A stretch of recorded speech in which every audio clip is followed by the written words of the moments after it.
For generations, the American people have been abused by Big Pharma and their army of lawyers, lobbyists, and bought and paid for politicians. But I've been loyal to the special interests. I've been loyal to our patients and our people that need drugs, prescription drugs, and devoted myself to completely fighting for the American people. You see that?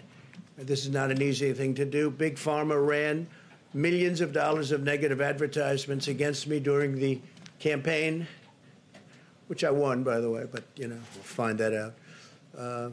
Almost 74 million votes. We had Big Pharma against us. We had the media against us. We had big tech against us.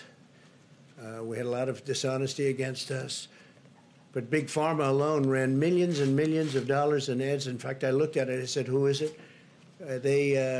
I've never seen anything quite like it because I told them I'm going to have to do this. You know, I was put here to do a job.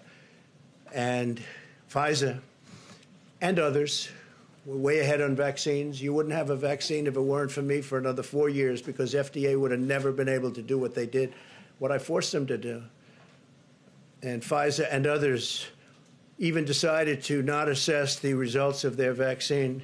In other words, not come out with a vaccine until just after the election. That's because of what I did with favored nations and these other elements, instead of their original plan to assess the data in October. So they were going to come out in October, but they decided to delay it because of what I'm doing, which is fine with me because, frankly, this is just a very big thing.